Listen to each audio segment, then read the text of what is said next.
Olá, gente, seja muito bem-vindo ao Dentro da Área aqui na tela da TV Assembleia, o programa de esporte que te leva todas as modalidades aqui no estado do Maranhão. Saiba o que vai ser destaque no programa de hoje. Sampaio Basquete vence Salvador na estreia da LBF 2026. Maranhense Murilo Domingues vence a etapa da Copa São Paulo Light de kart. Projeto Jiu-Jitsu utiliza a prática da arte marcial como ferramenta de evangelização. Projeto Faixa Rosa promove aula de defesa pessoal para as mulheres. E mais, a movimentação dos times maranhenses para a sequência de jogos da temporada. Tudo isso agora no Dentro da Área e já está no ar. Olá, gente, seja muito bem-vindo ao Dentro da Área. O programa dessa semana está começando e a gente começa, claro, acionando sempre meu querido amigo Gregório Dantas. Greg, chega mais. E aí, Dani, tudo bem? Tudo tranquilo, tudo de boa. Tudo de boa, né? Graças a Deus, tudo tranquilo. Tudo tranquilo, tranquilé.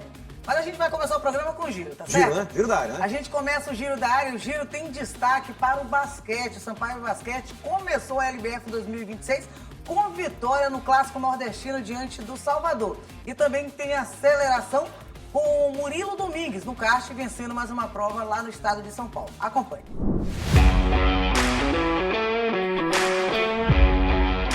O Sampaio Basquete começou com vitória a sua campanha na Liga de Basquete Feminino 2026. Jogando no ginásio Costa Rodrigues, o tricolor superou o Salvador Basquete por 81-54 na rodada de abertura da competição. Mesmo com elenco reduzido, apenas 7 atletas disponíveis, o Sampaio conseguiu controlar o jogo e garantiu um triunfo convincente diante de sua torcida. O grande destaque da vitória do Sampaio Basquete na LBF foi a ala pivô Gabi Guimarães, eleita a MVP da partida. O Sampaio volta à quadra pela Liga de Basquete Feminino no dia 21 de março, novamente em São Luís, contra o Sport. No cartódromo Ayrton Senna, em Interlagos, Murilo Domingues fez uma brilhante corrida. Durante a Copa São Paulo Light da categoria cadete, Murilo venceu as 2 baterias, chegando a sair de terceiro colocado para o lugar mais alto do pódio. A competição é considerada uma das principais do calendário nacional de kart. E nesta etapa reuniu mais de 300 competidores de todo o Brasil. Essa foi a primeira vitória de Murilo Domingues na temporada 2026. Murilo e o irmão mais velho, Matias Domingues, seguem se destacando no cenário nacional. No ano passado, Murilo foi o campeão da Copa Brasil de kart na categoria Mini 2T. E o Matias foi tricampeão brasileiro de kart. A temporada 2026 está apenas começando para os irmãos Domingues, que continuam acelerando forte pelo Maranhão. Muito bem, o giro recheado tem basquete, tem kart, pé direito iniciado com o Sampaio em quadra. Verdade, Dani. O Sampaio Basquete começa muito bem a LBF 2026, o que não é surpresa, né? Porque todo ano o Sampaio começa bem a LBF, né? O problema não é esta primeira fase da Liga de Basquete Feminino, onde o Sampaio vai em busca do tetracampeonato nacional. É bom lembrar que o Sampaio é tricampeão brasileiro, né? E, infelizmente, é trivice para o mesmo time, rapaz. Consecutivamente, o César Araraquara maltratou o Sampaio na final do Campeonato Brasileiro, que é a Liga de Basquete Feminino, né? Neste ano de 2026, o Sampaio vai em busca do tetra. Só que no final de semana, na sexta-feira à noite, no ginásio Costa Rodrigues, o Sampaio deu um pontapé inicial, né? Na sua jornada em busca do tetra, sob o comando do técnico Rodrigo Galego, e ganhou a equipe do César Araraquara, com sobras. A única equipe a fazer mais de 80 pontos na primeira rodada da Liga de Basquete Feminino. O Sampaio fez 81 pontos. Então, Dani, a gente tem que exaltar as meninas do Sampaio, que mesmo com muitos desfalques, né, porque tem uma parcela das jogadoras que estão distribuídas na seleção brasileira, né? Principalmente, estavam jogando pré-mundial lá na China. E também tem aquelas atletas que jogam no basquete europeu que ainda não chegaram ao Sampaio Corrêa. Então o Sampaio Corrêa ainda tem muita possibilidade de se reforçar daqui para frente. E mesmo assim, fez uma belíssima pontuação, né? O time que maior pontuou, mais fez pontos nessa primeira rodada. Exatamente. Aí agora a gente sai do basquete, sai do giro, e a gente vai agora destacar o mês da mulher. o Dia Internacional da Mulher, que foi comemorado dia 8 de março, mas esse mês de março é mês de comemoração.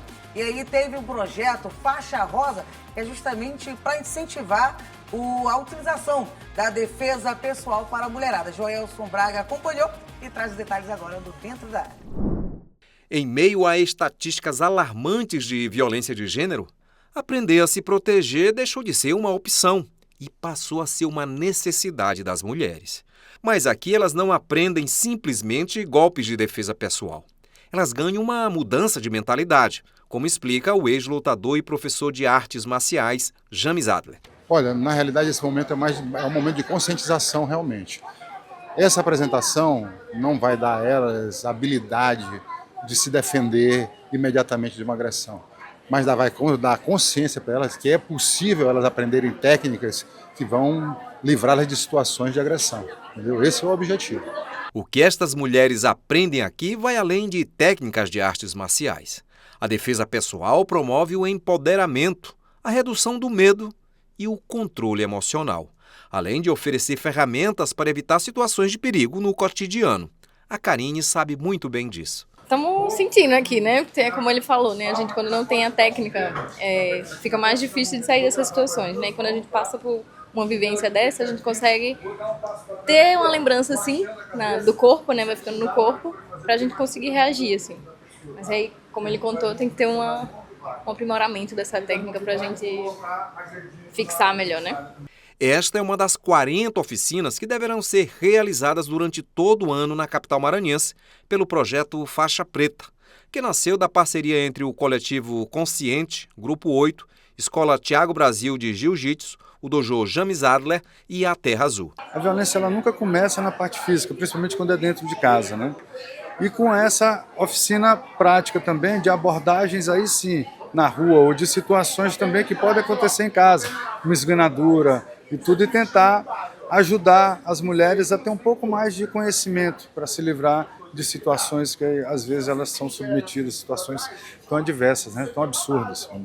Um dos maiores benefícios da defesa pessoal é que ela é acessível a todas as idades.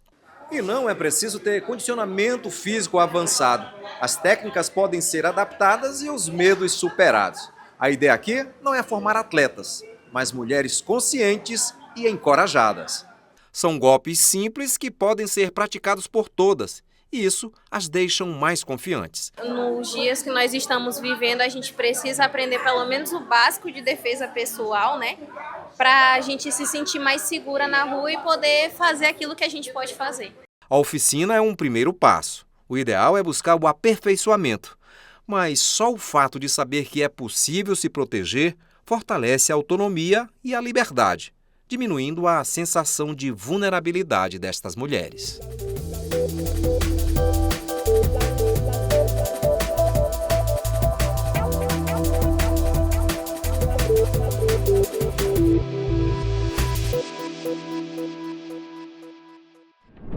Muito bem, a reportagem trazida aí pelo Joelson Braga. Greg, mês internacional da mulher e a questão da defesa pessoal, o incentivo, e a mulherada aderiu, viu? Essa reportagem a gente pode acompanhar. Aderiu, é verdade, né? A gente sabe que este mês de março é um mês que simboliza a luta das mulheres. A gente, inclusive, no programa passado falou sobre isso aqui, destacou aqui no Dentro da Área essa luta das mulheres em prol, né, de direitos e direitos iguais aos homens. A gente sabe que a gente vive em uma sociedade que é extremamente machista e misógina, infelizmente. O Brasil bate recordes aí de número de feminicídio, né? O Maranhão tem melhorado bastante nesse aspecto, mas também não é uma coisa muito legal não ainda ter registro de pessoas que matam mulheres só porque elas são mulheres. E é claro e é evidente que a gente sabe que os direitos das mulheres, até salarial, são diferentes dos homens. Infelizmente, ainda vivemos essa realidade aqui no Brasil e no estado do Maranhão. O James Adler, que é, vamos dizer assim, histórico, né? É histórico. Sim. Aqui no estado do Maranhão, né? Ele está promovendo estas oficinas, né, Dani, de defesa pessoal para mulheres, até para tentar evitar, né, algum ataque inesperado, algum agressor na rua, um agressor dentro de casa. Já diz, né? Defesa pessoal. É a defesa pessoal, né? É o último estágio, não tem mais o que se fazer, então tem que partir para defesa pessoal e o James Allen está cumprindo muito bem esse papel, oferecendo isso para as mulheres. Certíssimo. A gente continua falando de artes marciais, agora a gente fala de um projeto Virtus Jiu-Jitsu, que envolve evangelização e esporte no cenário. Acompanhe na reportagem. A imagem do Papa João Paulo II estampada no dojo é bastante simbólica. Ele é considerado o Papa dos jovens, grande defensor dos valores tradicionais da moral cristã. E os praticantes deste projeto de luta, que funciona nas dependências da Igreja Católica Sagrada Família, no bairro do Araçagi, estão aqui pelo esporte e pela transformação espiritual. O Jadson é o instrutor e idealizador do Virtus, termo em latim que significa virtude, força, coragem, excelência, caráter. Tudo começou com uma viagem ao Santuário de Nossa Senhora Aparecida. O jiu-jitsu, ele prega a disciplina no tatame, a hierarquia, o respeito, né? E aí a gente consegue trazer o pessoal para ter essa disciplina, essa formação de virtudes através do esporte, que nos ajuda também a viver essas virtudes na igreja, né? A união entre esporte e evangelização utiliza a prática esportiva como ferramenta para promover valores cristãos, saúde física e mental e anunciar a mensagem de Cristo. O padre Severino acompanha os treinos e observa que saúde e espiritualidade caminham juntas. Cuidar da saúde é cuidar do corpo. Cuidar do corpo é cuidar da vida, dom precioso de Deus. Então aqui, por exemplo, nós temos essa grande maravilha que é cuidar não só do corpo, mas educar também a mente. Por isso o projeto chama Virtus, Virtudes, onde nós pretendemos com isso sempre manter-nos firmes na prática do bem. O Virtus Jiu-Jitsu é um projeto que faz parte de um movimento dentro da Igreja Católica que busca aproximar jovens e adultos da fé por meio do esporte. Sempre ao fim de cada sessão de treinos, os alunos se reúnem em um ciclo de oração. Aqui, o esporte funciona como um instrumento de evangelização. Um bom exemplo é o Ildenildo. Ele já pratica o esporte há algum tempo, mas só agora se prepara para a Crisma, um dos 7 sacramentos da Igreja Católica que confirma e fortalece a graça recebida no batismo. Estou fazendo a Crisma, aproveitei aí a oportunidade, né? Depois de adulto, mas temos uma turma boa de adultos, são 16, aliás, e a ideia é juntar o jiu-jitsu, o esporte, com a Eucaristia e fortalecer a gente no espírito, o corpo e a mente. A conexão de esporte e espiritualidade transforma a prática do jiu-jitsu em uma ferramenta de autoconhecimento. Transcende o físico, porque em cada golpe é dado um passo rumo ao sagrado, promovendo equilíbrio entre corpo, mente e espírito, além de cultivar valores como disciplina, superação e respeito. Ele que é Pai, que é Filho e Espírito Santo. Amém.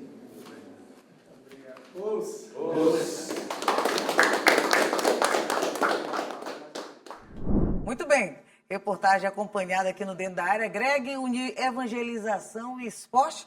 Fazia tempo que eu não tinha essa ligação e aqui no Dentro da Área a gente traz. É verdade, né? Projeto da Igreja Católica, né, Dani? Isso. Da Igreja Católica Sagrada da Família, né? O Jadson Rodrigues, inclusive, é um dos líderes, né, do Virtus Jiu-Jitsu, como você já lembrou aqui. Mais uma vez, nosso companheiro Joelson Braga, que é multitarefa, né? Ele é cantor, compositor, repórter, triatleta, né? Cerimonialista, né? Apresentador. Então, o Joelson aí, mais uma vez aí, trazendo essa reportagem, falando de um projeto bem bacana da Igreja Católica, né? Para a inclusão, né? De pessoas, né, Dani? Jovens, né? Principalmente de jovens e adultos também, por meio unindo fé e esporte, né? Uma união que é bem significativa, bem representativa no nosso estado do Maranhão. É isso. Agora a gente vai para um breve intervalo e logo após o intervalo a gente vai trazer a movimentação dos times maranhenses para a continuação dessa temporada 2026. Daqui a pouco, depois do intervalo, segura aí que já a gente volta.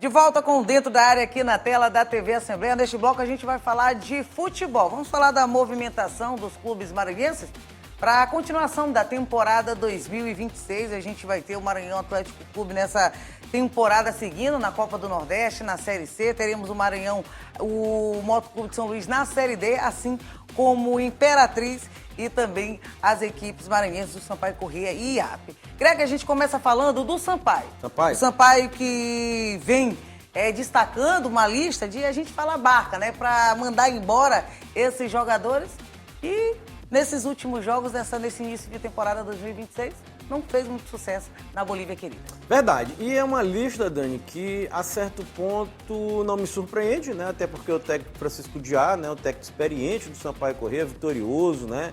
O Francisco Diá, inclusive aqui no Sampaio Corrêa, já rodou meio mundo de time aqui, disse que vai fazer o seu olhar clínico para identificar atletas. O Sampaio vai ter um amistoso no meio de semana, né, passada.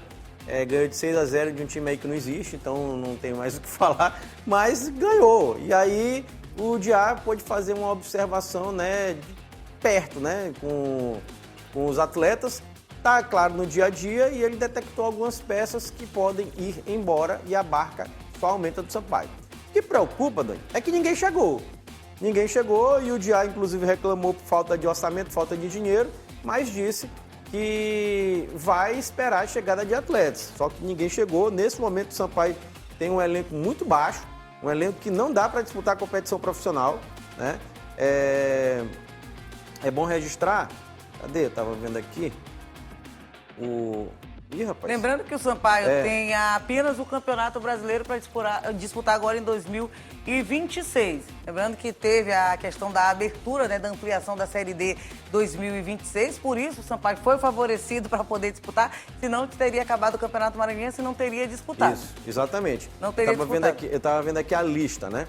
Quem saiu agora, na última barca, foi o lateral direito Bal, né? O zagueiro Gui França e o lateral esquerdo Matheus Albino. O Bal que está sendo vislumbrado em outras equipes. Isso, o Bal, ele é um bom jogador, né? Teve passagem pelo Moto, lateral direito já conhecido aqui no futebol brasileiro. E ele tem umas propostas aqui, de acordo com nossas apurações, né? Do Boa Esporte e do MAC. Então ele pode até cair no MAC, e por sinal o MAC precisa mesmo, né? Porque teve a contusão do Negueba e o Franklin também está com algumas contusões. Então cairia como uma luva ali na lateral direita do MAC, que a gente estava até apontando ali nos bastidores quais peças o MAC precisaria contratar. Eu vejo de extrema necessidade um lateral direito, urgente um lateral direito para o MAC e um centroavante, né? Porque o Joelson lá joga como centroavante, o Rafael algumas vezes faz, às vezes de 9, mas não tem funcionado. O MAC tem até criado muitas boas oportunidades de gol, mas não tem transformado elas em vitória. Inclusive, na semana passada, né, o MAC foi eliminado da Copa do Brasil, justamente porque perdeu para o Ceará aqui, jogando bem. E não foi efetivo. 3 bolas na trave. Exatamente. O MAC chegou, mas não conseguiu converter. Exatamente. O MAC chegou, mas já não... falando, inclusive, do Maranhão. Isso, não conseguiu converter as oportunidades em gol. Então, o MAC necessariamente, eu acho, precisa de uma peça urgente, é um centroavante, né? E um lateral direito ali, que aí tu consegue encaminhar uma Copa do Nordeste e uma Série C do Campeonato Brasileiro. Mas além desses dois, eu vejo algumas peças ali. Contratou outro volante, interessante. Contratou mais um zagueiro, o Tiburcio também, do futebol goiano, bom jogador. Eu acho que o MAC tá ali... Mais uma ou duas peças, além do lateral direito do centroavante, uma ou duas peças, acho que o MAC consegue, Dani, tocar esse ano de 2026. O MAC disputa mais 2 competições, Copa do Nordeste e Série C. Isso, e bom lembrar que o MAC está nesse período de intertemporada agora, né, após a eliminação na Copa do Brasil para a equipe do Ceará, e no dia 25 estreia na Copa do Nordeste aqui em São Luís, diante do América de Natal. Então, compromisso grande, né, o América de Natal não vive uma boa fase, mas é um adversário forte, né, conhecido, histórico, né? Então, tem um adversário bem interessante para começar a Copa do Nordeste e logo depois tem a Série C do Campeonato Brasileiro. E a gente, para falar sobre essa movimentação nos bastidores, né, dos times maranhenses que vão estrear no Campeonato Brasileiro da Série D, da Série C e também na Copa do Nordeste, o Motoclube, que iniciou semana passada seus treinamentos em meio àquele cenário conturbado, fora das 4 linhas, mas o Moto já anunciou alguns jogadores, Greg. E lembrando que o Moto vai estrear agora no dia 5 de de abril na Domingo de Série Páscoa. D. Domingo de Páscoa.